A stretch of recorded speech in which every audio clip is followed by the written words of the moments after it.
Las opiniones aquí realizadas son responsabilidad de quien las emite y no reflejan la opinión de ninguna empresa o persona asociada a la industria cinematográfica. Los temas aquí presentados son para entretenimiento e información. Los derechos de las obras comentadas son de sus respectivos Bienvenidos autores. una vez más aquí que Cinéfilo, el podcast donde hablamos de cine y un poquito más. El día de hoy nos referiremos a la fiesta, o bueno, a la celebración de el del aniversario de la Revolución Mexicana y cómo el cine tuvo un papel importante en esta época de nuestra historia nacional. A partir de hoy, en este podcast vamos a hacer una reestructuración en cuanto a la estructura del mismo. Vamos a hablar acerca del tema. Ya no habrá recomendación ni frase cinematográfica dentro de la misma. Esto para evitar que se alargue de más el podcast. En cuanto a la recomendación, bueno, pues lo vamos a sustituir, como ya lo apreciaron, con un short hablando de la película en la sección ¿Qué película ver? Este estará en TikTok, en Instagram, en Facebook, en YouTube y en todas las plataformas disponibles. Vamos a hacer este nuevo, digamos, sección, en esta nueva sección, pero ya por separado.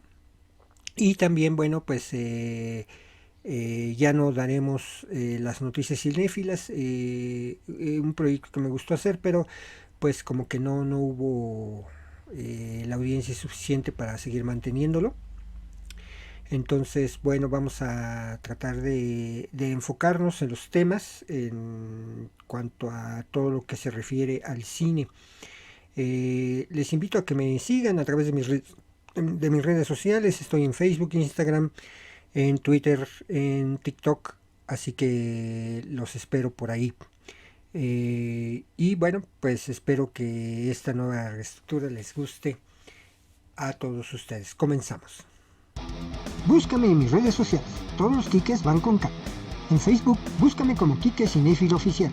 En Twitter, arróbame como Cinéfilo Kike o Kike Cinéfilo. En Instagram, arróbame como Kike-Cinéfilo. Busca mis videos y audio en YouTube y Spotify en el canal Kike Cinéfilo. Me puedes escuchar en iHeartRadio, en Amazon Music, en Apple Podcast y también en Google Podcast y en la mayoría de las demás plataformas de audio. Si quieres mandarme WhatsApp, te dejo mis números. Bienvenido.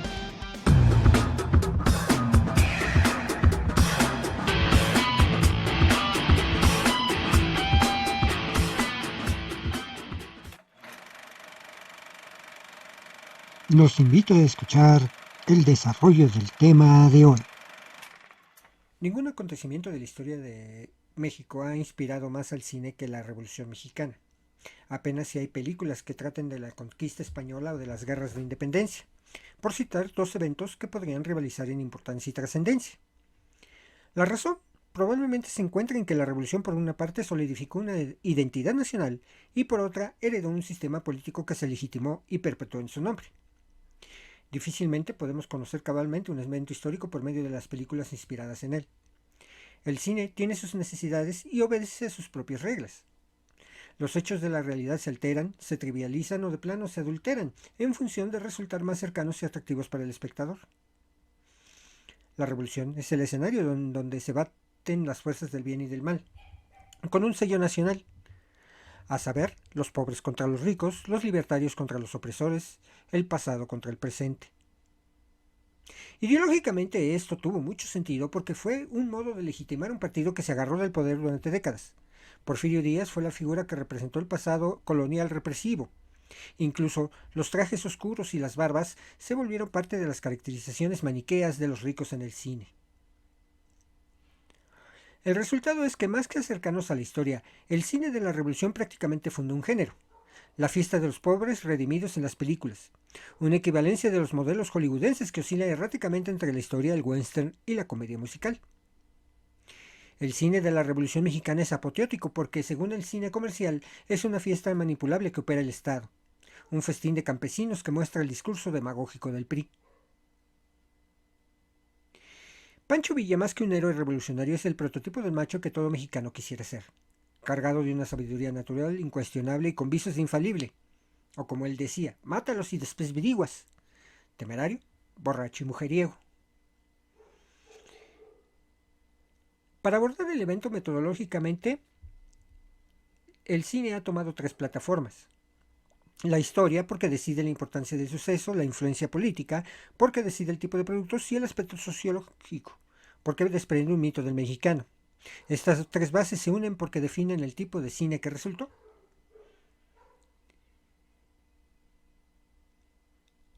Se ha realizado a lo largo de la historia una revisión histórica sobre la Revolución Mexicana. Además, el cine no tiene ningún compromiso de apegarse a la realidad aun y cuando se nutre de ella. El cine establece sus propios esquemas y modifica un contexto con tal de hacerlo más seductor para el espectador.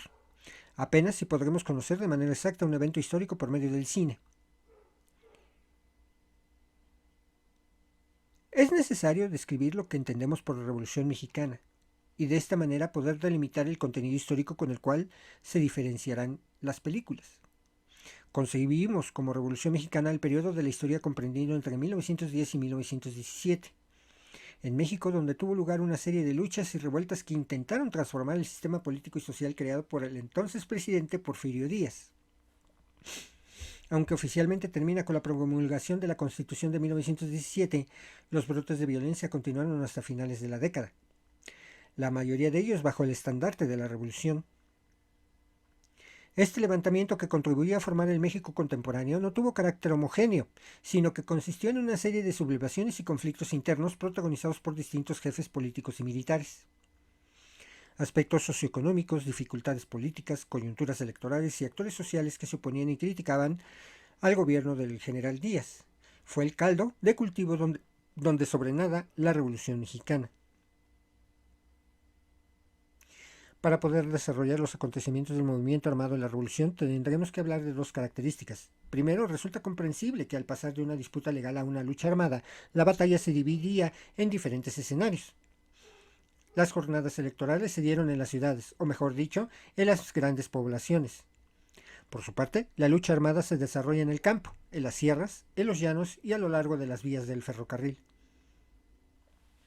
Al cine parece interesarle más este último escenario, puesto que no se centra en eventos tan importantes como la Decena Trágica o la toma de la Ciudad de México por Villa y Zapata.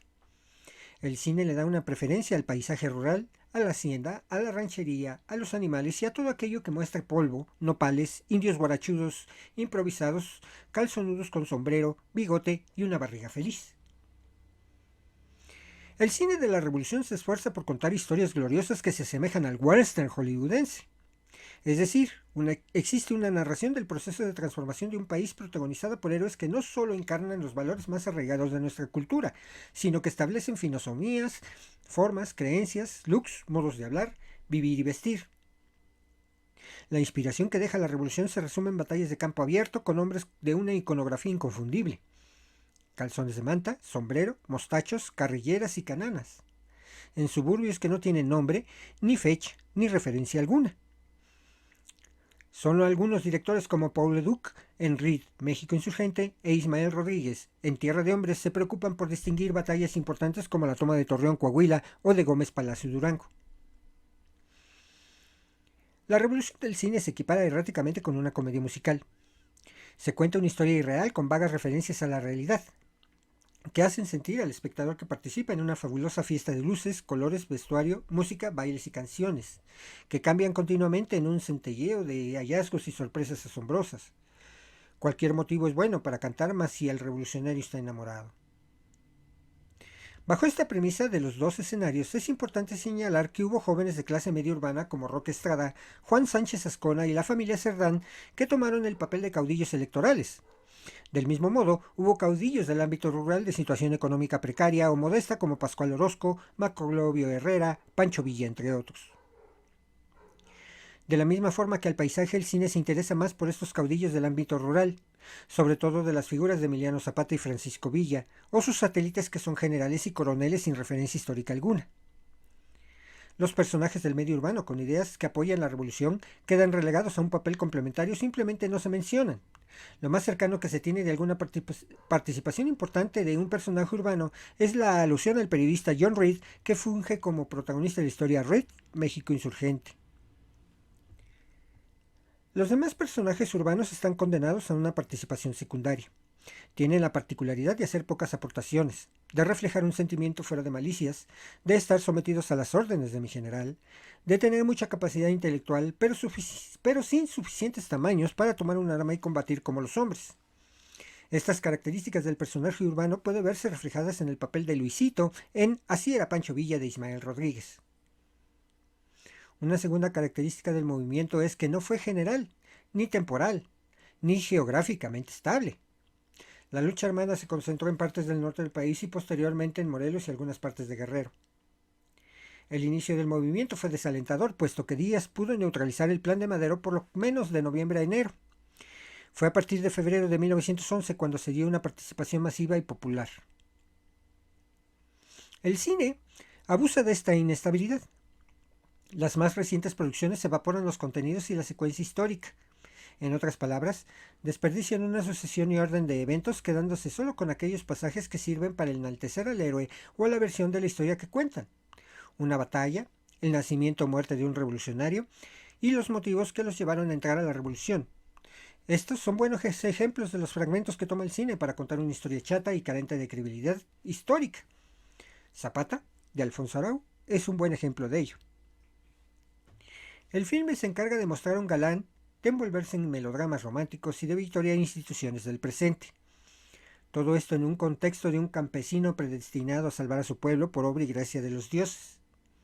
Está la carencia de secuencias históricas en los filmes que se da a entender que Victoriano Huerta asesina a mansalva al revolucionario, cuando existe una sucesión de hechos históricos que nos menciona que Huerta había salido del país por lo menos 5 años antes del asesinato del caudillo del sur. ¿Y la secuencia histórica? Bien, gracias. Al director le da lo mismo saber quién mata a Zapata o en qué lugar lo hace. Él solo necesita un final para su película. Sin embargo, así es el cine. Trivializa en un afán de democratizar el contenido histórico y de vender una ficción atractiva. El modelo de realidad social propuesto por el cine, contrapuesto con los hechos históricos, se va transmutando y de pronto se convierte en un modo de vida de lo mexicano, un molde que acumula mitos como el macho, el comportamiento de un hombre de bien, la mujer abnegada, la pobreza, el compadrazgo, el Estado como enemigo, el triunfo de los pobres, la fiesta revolucionaria.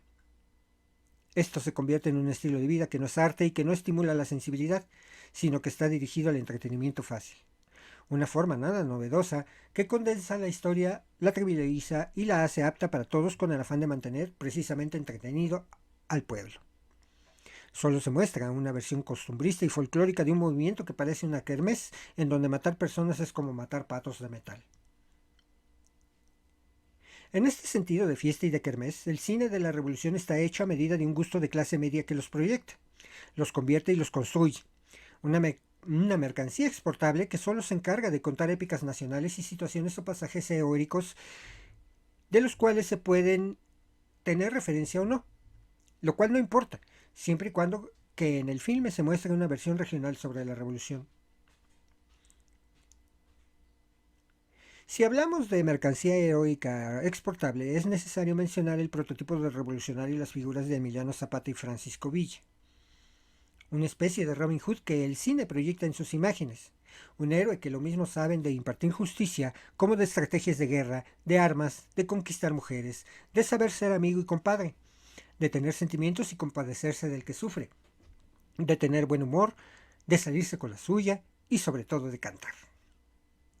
Resulta extraño que en las películas figuras tan importantes como Francisco y Madero sean personajes secundarios. El cine deja de lado al civilizado y enaltece al primitivo. En las versiones en las que aparece el personaje de Madero lo muestran como un tipo de buenas intenciones, educado y capaz de sacar al país adelante con sus conocimientos, quizás con una pretensión más propagandística que histórica. Sin embargo, resulta curioso que se pueda proyectar un comportamiento vulnerable y frágil del demócrata en filmes como Viva Zapata de Elia Kazan y Así era Pancho Villa de Ismael Rodríguez, donde se muestra a un Madero manipulable, fácil de asustar, subordinado a los caudillos rurales, con tintes de un carácter bueno, pero pendejo. En contraposición a esa transmutación de hechos históricos, es necesario poder esbozar de manera general algunos fragmentos que se asemejan con la realidad social del México de inicios del siglo XX. En cuanto a lo que sí se asimila, el cine retrata de manera exhaustiva el malestar social y político que causaban los hacendados y el gobierno. un tedio que permeaba los diferentes grupos de la sociedad, pero que el cine enfatiza en los campesinos víctimas de empobrecimiento y en los pocos campesinos independientes que sufrían la sobreexplotación y poca paga por sus cosechas. En cuanto a lo que el cine no proyecta y no parece interesarle, es que no toma en cuenta los problemas de restricción política de la dictadura porfirista. De igual forma se deja de lado a los empresarios y las limitaciones mercantiles que imponía el régimen. Por si fuera poco, no se menciona la presión de intereses norteamericanos como resultado del acercamiento de Díaz con las potencias europeas. La soldadera de José Bolaños y Reed, México Insurgente de Paul Leduc son un intento memorable por desmentir esa idea de fiesta que la mayoría de los directores relata acerca de la revolución. Las imágenes de estas películas desnudan una falta de conocimientos y de ideologías por parte de quienes combatían en el medio rural. La lucha era por conseguir comida, vestido y casa por medio del hurto, y no por conseguir libertad, democracia y estabilidad por medio del consenso. Las historias muestran lo difícil y escabroso que resulta vivir entre trincheras, vagones y llanos, sobre todo en el caso de la mujer, que no es más que un objeto intercambiable entre los revolucionarios, que sirve para hacer de comer, servir, limpiar, lavar y coger. La Revolución Mexicana que muestra el cine es un adelgazamiento de la historia, una anécdota, un buen cuento que contarle a los niños antes de dormir, o peor aún, para enseñárselas en la escuela. La historia está evaporada y condensada, solo se mencionan un par de personajes principales, un par de eventos relevantes y se juega con ellos. La Revolución Mexicana que muestra el cine se volvió un género cinematográfico, un fabuloso mundo donde se mezclan personajes históricos, melodrama, una buena historia de amor, canciones y folclore. Un mundo que no proyecta los pocos resultados de la revuelta, como la institucionalización de la revolución a través del PRI, la figura que proyectó y que puso a México en el mundo, las intentonas de educación con sello nacionalista del programa de José Vasconcelos, las instituciones que nacieron a partir de 1917, como los sindicatos de trabajadores de distintos gremios, y sobre todo, el cine se encargó de proyectar una de las promesas de la revolución que nunca se cumplió hasta el año 2000, la democracia. El contenido del cine sobre la revolución ha carecido de pretensiones teóricas y se ha utilizado para intromisiones prácticas. Ha servido para transmitir una verdad universal que mantiene y desprende un mito del mexicano.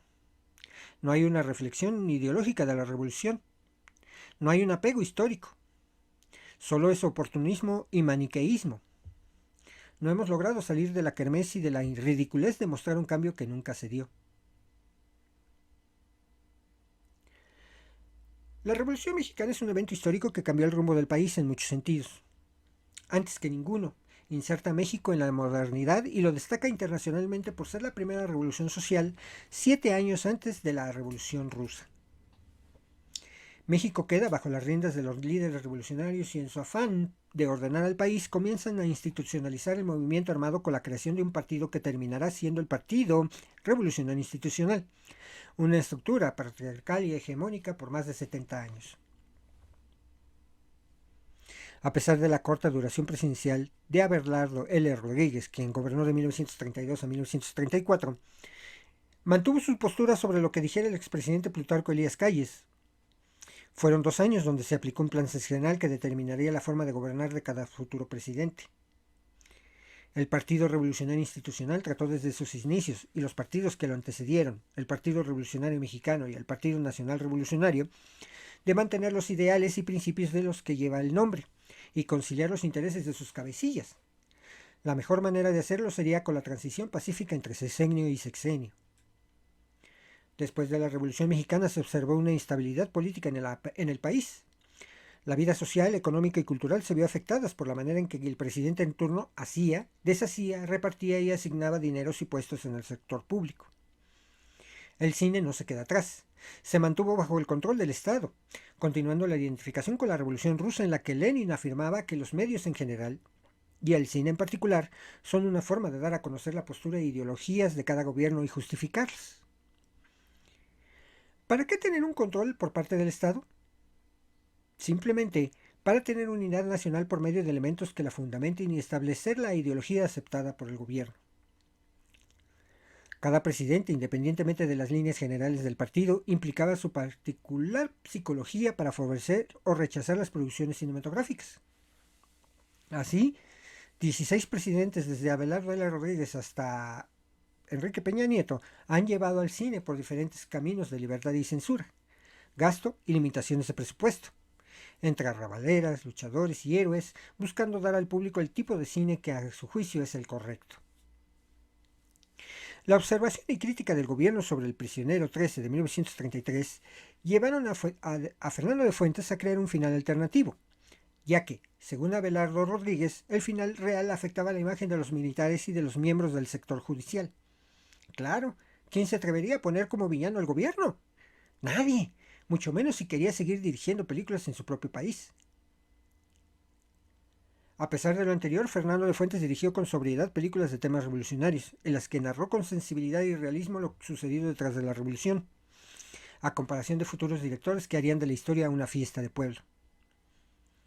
Al mismo tiempo que surgían directores en México, llegaron otros que establecieron estilos y propuestas cinematográficas y que además filmarían películas para el acervo mexicano. Sergei Eisenstein fue un director soviético que vino a contar una historia mexicana en su película Que Viva México de 1930 y que por motivos de producción y dinero no se le permitió concluir. Sin embargo, su legado de técnica y estilo fue adoptado por directores como Emilio el Indio Fernández y su fotógrafo de cabecera Gabriel Figueroa. Lázaro Cárdenas, quien gobernaría de 1934 a 1940, fue uno de esos presidentes que impulsó las artes revolucionarias. Se propusieron héroes que ensalzaron la historia del país, héroes anónimos que años atrás figuraron como campesinos que lucharon por la causa revolucionaria. Los artistas del muralismo, escultores, músicos o literatos mostraban en cada obra de arte a uno de estos hombres de pueblo. Tal vez ese hombre de pueblo pasaría a ser el vecino capitalino, que sufría las consecuencias de vivir en la gran ciudad.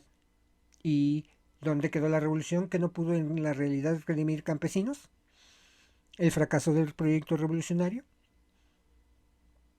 Al menos en el cine, curiosamente no figuraban esos héroes revolucionarios y al presidente Cárdenas le importaba más mostrar a los habitantes de una vecindad en la ciudad como en Juntos pero no revueltos de 1939 de Fernando Rivero.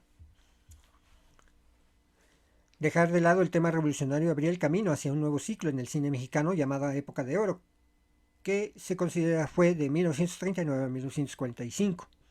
Ya que se encuentran actores y directores conocidos a nivel mundial. Algunos historiadores la asocian con el desarrollo de la Segunda Guerra Mundial, porque los países que participaban eran los mayores productores de cine en español y por consiguiente eran competencia para el cine nacional. Manuel Ávila Camacho, quien gobernaría de 1940 a 1946, apoyó la guerra con materias primas, pero obtendría apoyo económico para modernizar diversos sectores del país, incluyendo el cine. Hasta que finalizara la guerra, no habría películas españolas o argentinas compitiendo por espectadores mexicanos. Al terminar la Segunda Guerra Mundial, Estados Unidos se encargó de enaltecer a sus héroes militares, pero en México el Indio Fernández retomaba el tema revolucionario para usarlo como telón de fondo en sus películas, como Enamorada de 1946, basada en hechos de la Revolución Mexicana, invasión de tierras y batallas, pero su argumento principal es el romance entre José Juan Reyes y Beatriz Peñafiel. Durante el periodo de Miguel Alemán Valdés de 1946 a 1952, los directores dejaron de recibir apoyo económico del gobierno, por lo que tenían dos caminos: el cine de bajo presupuesto y de baja calidad, o las producciones privadas. Esto último sobresalió al traer a un director español, Luis Buñuel. En el siguiente sexenio de Adolfo Ruiz Cortines, de 1952 a 1958, se tenía el interés por sacar adelante al país en cuestión de dinero con su lema de austeridad y trabajo. Al presidente y sus colaboradores les interesaban otros sectores. Para la cinematografía se intentó llevar a cabo el Plan Garduño, pero falló. Solamente queda decir que la tecnología y los equipos de rodaje no tenían la misma condición que hace 10 años. Así pues, con la mala situación económica del país, el presidente Adolfo López Mateos, quien gobernaría de 1958 a 1964, no se permitió invertir en el cine, y los productores se dieron a la tarea de hacer películas faltas de imaginación y con sentido nacionalista. Por ejemplo, cuando Viva Villa es la muerte, 1958, de Ismael Rodríguez, que es la continuación de Así era Pancho Villa de 1957 y Pancho Villa y la Bandentira de 1958, cuya trilogía, donde cada película parece copia del anterior. Estos cuentos relatados en esos tres proyectos tratan sobre anécdotas similares de Pancho Villa, pero el estilo del director hace pensar que esa historia ya fue contada en alguna otra. Así que cada sexenio se volvía más exigente con las películas que querían en la pantalla. Gustavo Díaz Ordaz, quien gobernaría de 1964 a 1970, durante su gobierno se encargó de disminuir el número de producciones debido a las trabas que se les imponían a los proyectos. Tal fue el caso de La sombra del caudillo de 1960 de Julio Bracho, que fue vetada por motivos militares desconocidos y que se permitió su exhibición hasta 1990. Llega entonces Luis Echeverría Álvarez, quien gobernaría de 1970 a 1976, en este sexenio conocido como el del gasto tras gasto. Primero, intenta abarcar la industria del cine desde la producción, distribución, premiación y conservación en archivo. Segundo, acomoda a su hermano Rodolfo Echeverría como director del Banco Nacional Cinematográfico, y su privilegio sería para aquellas películas que le gustaran a su hermano, el presidente, o mostraran un interés político, ya sea para apoyar a Salvador Allende, expresidente de Chile que fue derrocado, o para manifestarse en contra de Francisco Franco en España. Ahí se invirtieron más de 17 millones de pesos en la filmación, dado como resultado Actas de Marusia de 1975 de Miguel Litín o Mina, Viento de Libertad de 1977 de Antonio Ezeiza. Lo más curioso es que esa inversión no era dinero del mismo presidente, sino que provenía de los impuestos, y su duración en taquilla era solo de 1 o 2 semanas. El gasto desmedido durante el sexenio de Echeverría dejó al país en una de las mayores crisis del siglo XX, sino no es definitivamente una de las peores. Llega pues José López Portillo de 1976 a 1982 y su defensa del peso. Estos fueron un simple pretexto para que México perdiera económicamente, pero al mismo tiempo beneficiaba a su propia familia. Designó a Margarita López Portillo, a su hermana, como titular de la Dirección General de Radio, Televisión y Cinematografía, RTC. Manifestó su desinterés en el cine y en muchas ocasiones aseguró que se vería cine de calidad para la unión familiar. El cine de temas revolucionarios deja la pantalla grande para dar paso a proyectos de ficheras, cabarets y uno que otro cantante o cómico. Su pretexto de no apoyar al cine mexicano era la falta de buenas producciones y que se debían traer a directores extranjeros para dignificar el cine nacional.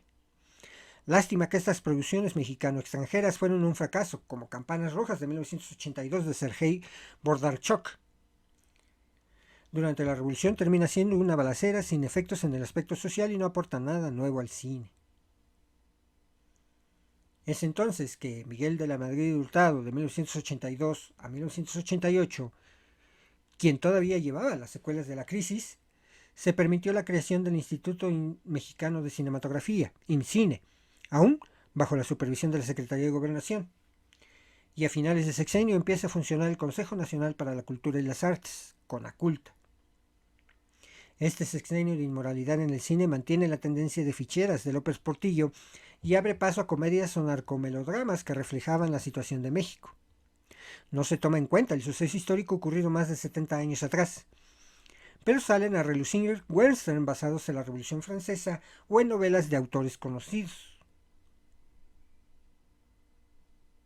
Carlos Salinas de Gortari, quien gobernaría de 1988 a 1994, retiraría la censura al exhibir La sombra del caudillo de Julio Bracho. La burocracia disminuye porque IMCINE pasa a ser de CONACULTA, apoyado por el gobierno para participar en festivales con mayor presupuesto para nuevos proyectos y mejores presupuestos a las escuelas de cine. Una nueva crisis que se enfrenta con Ernesto Zedillo Ponce de León destina poco presupuesto para el cine. A pesar del gobierno que encabezó este mismo desde 1994 a 2000, que mostraba una gran creciente libertad de expresión, no había apoyo económico, pero sí mucho optimismo. Hubo nuevos directores y actores y fotógrafos que se proyectaron en el extranjero. En esta época fue de producción nacional de exportación, muchas de ellas en comedias, romance y misterio. Una película cercana a referirse a la Revolución fue Entre Pancho Villa y una mujer desnuda de 1995 de Sabina Berman e Isabel Tardán, que poco o nada tiene que ver con el suceso en sí. Con vistas a un nuevo milenio y un nuevo partido, Vicente Fox Quesada, quien gobernaría del 2000 al 2006, hizo que su sexenio fuera de comentarios inoportunos, desaciertos en diversos sectores y pretensiones en su forma de gobernar.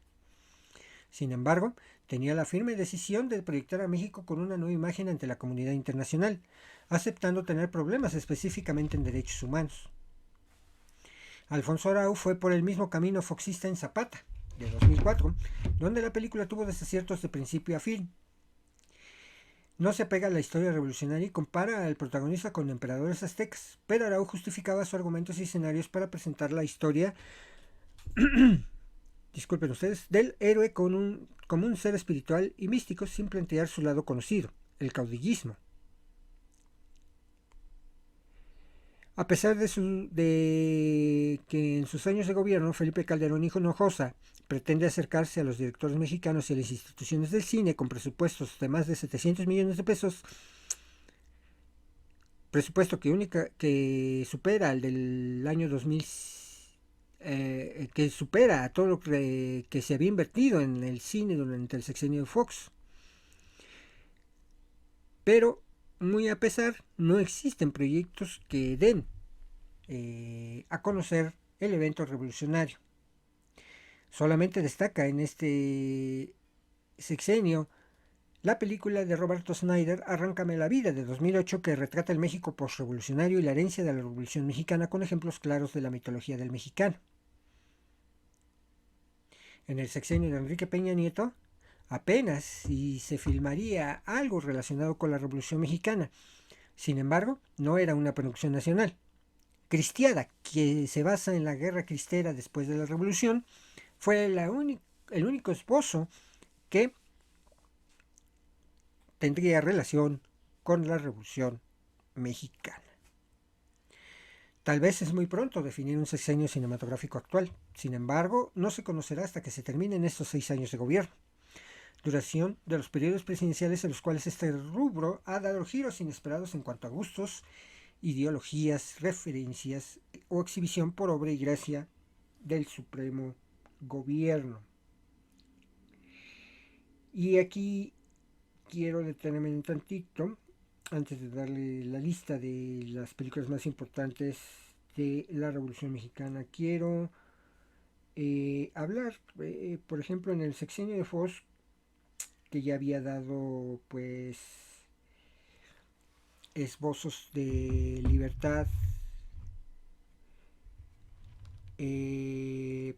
bueno, no tanto esta película que se estrenó en 1999, La Ley de Herodes, que tenía mucho que ver con el nacimiento del Partido Revolucionario Institucional, se dejó exhibir por parte del sexenio de Cedillo.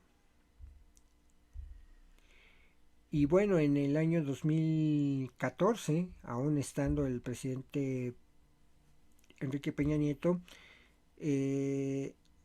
se da a conocer la película La Dictadura Perfecta, que bueno, pues obviamente retrata lo que fue el PRI durante esos 70 años, ¿no? Ambas películas pues fueron pues muy importantes para conocer pues el resultado de lo que fue la Revolución Mexicana.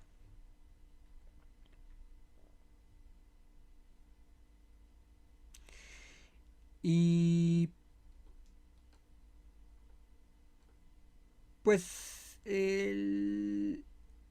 la producción mexicana en cuanto a lo que el cine se refiere y que películas que pudieran tener esa sensibilidad de mostrar la Revolución Mexicana, aunque ya lo hemos visto en el capítulo, no es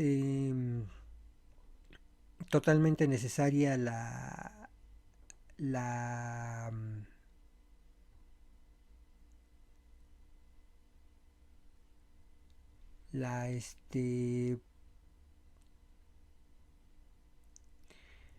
pues necesariamente la historia como tal, pero pues vamos a, por ejemplo, a darles unas recomendaciones ahí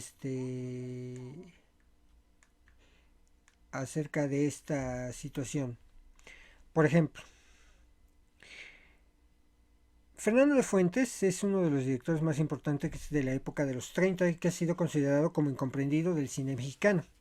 Esto se debe a que en sus primeras películas fueron temas de crítica y no tan aceptadas por el público, y después de su popularidad creció cuando empezó a dirigir películas comerciales. Tenía una visión objetiva y sensible del fenómeno revolucionario y una técnica similar a la narrativa norteamericana, con un estilo sobrio y eficaz. Filmó 17 películas solo en la década de los años 30, tres de ellas consideradas fundamentales en la cinematografía mexicana de todos los tiempos. Este director, tan sobrio en su manera de presentar las historias, no estaba motivado por los nopales, los rebozos, los nubarrones y los magüeyes descubiertos por otros directores, tanto mexicanos como extranjeros. Lo único que lo llevaba a contar esas historias era cómo la revolución va a transformar la vida de sus personajes sencillos.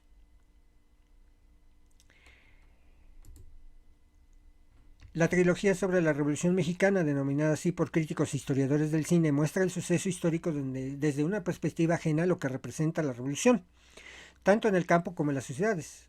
Su manera particular de representarla es para cuestionar el sentido de la guerra e intentar revivir o comprender el ambiente. Esta trilogía revolucionaria está integrada por El prisionero 13 de 1933, El compadre Mendoza, también del mismo año, y Vámonos con Pancho Villa de 1935. Obras fundamentales para comprender el ambiente revolucionario, a los caudillos que van a la revolución dispuestos a todo o a un hacendado inspirado por la corrupción y las buenas amistades. Algunas de estas historias llevaban a sus personajes a la traición, corrupción y hasta la muerte. Algunas escenas ofendieron a instituciones de gobierno que fijaron una censura que tal vez permitía su exhibición, pero con escenas modificadas de acuerdo a la historia original.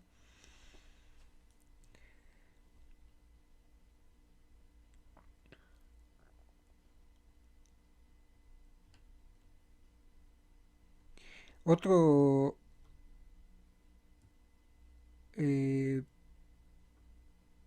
digamos que, pues bueno, a pesar de la aportación de Fernando de Fuentes, pues ya después muchas películas que conocemos, que hemos visto de él, pues ya fueron muy comerciales. Entonces, pues sí es algo que importante ver estas tres películas, se las recomiendo. Otro de los directores más importantes del cine revolucionario fue Ismael Rodríguez, quien es uno de los pilares del cine mexicano del siglo XX. Su carrera fue multifacética y representada en el desarrollo del cine entre los años 40 y 70. Si bien fue un director apasionado por su oficio, capaz de provocar alegría, dolor y emociones en el público, también es cierto que fue un director precario en el manejo de actores, poco elaborado en términos creativos, de un conocimiento empírico en el lenguaje cinematográfico simplista y volcado al gusto popular.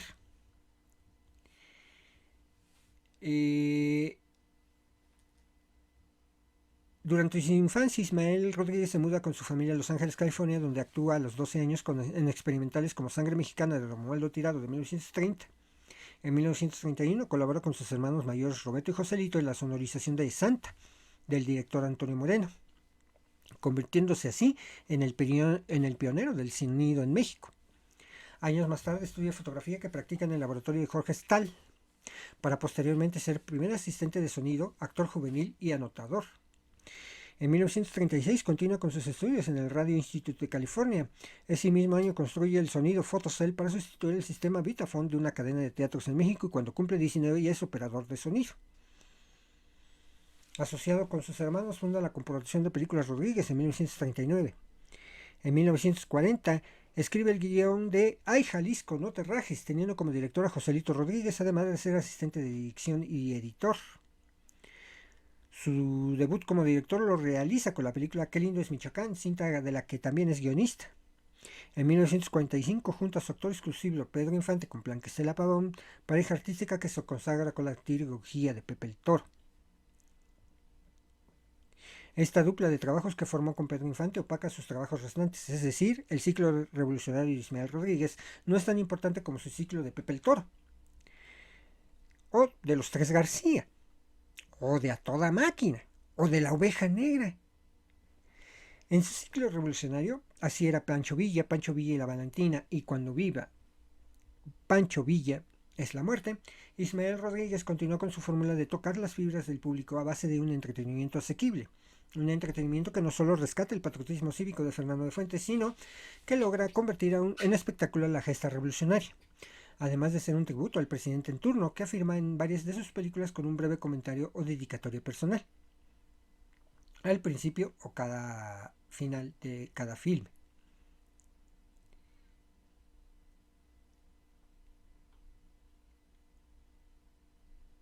Y bueno, pues ahora voy a hablarles, si bien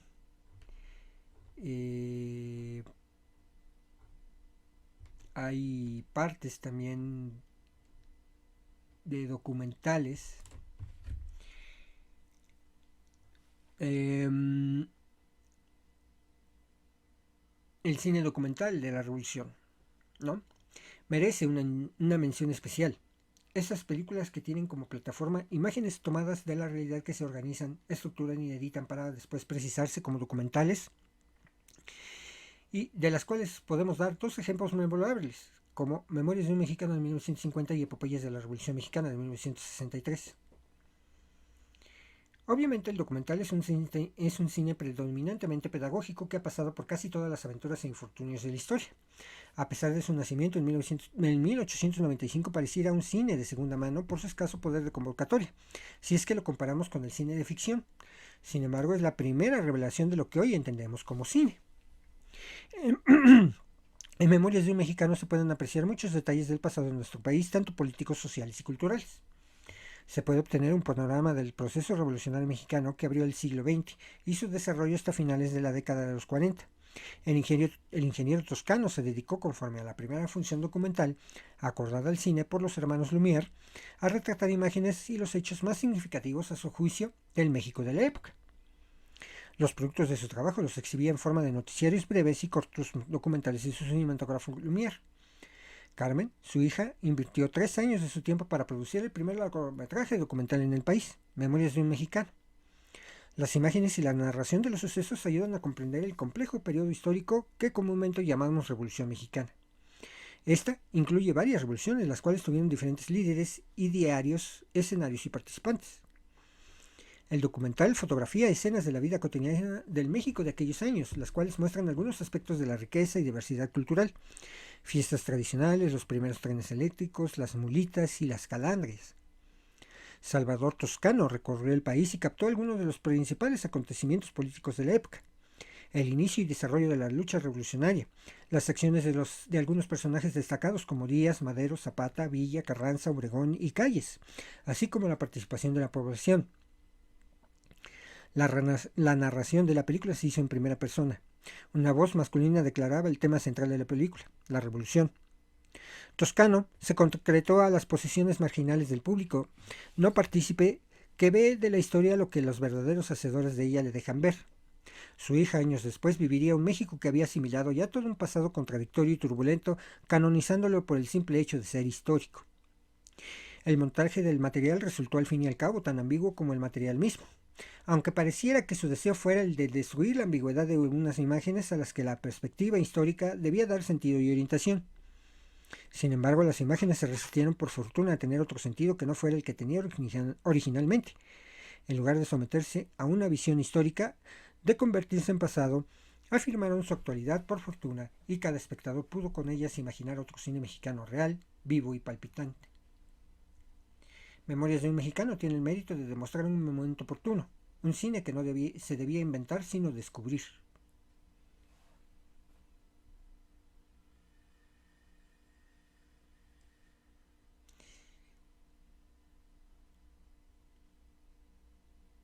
Y bueno, pues el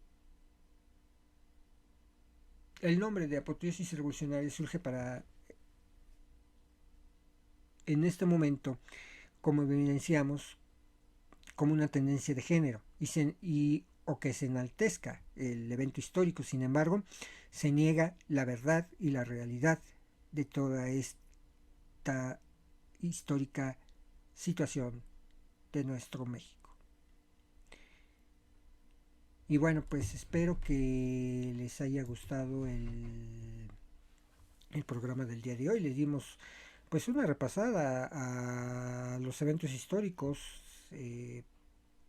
muy por encimita. Obviamente no nos enfrascará la historia de la revolución, más bien a cómo se ha dado la representación, quienes fueron los principales directores de la Revolución Mexicana, en este caso Fernando de Fuentes e Ismael Rodríguez.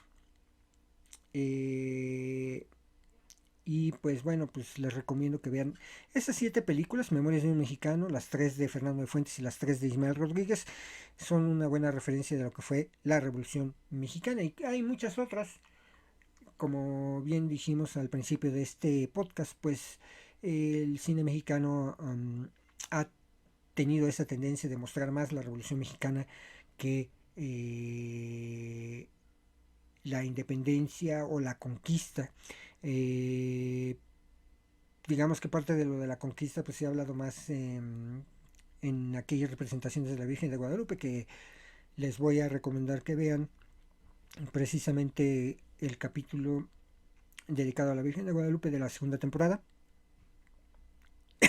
Disculpen.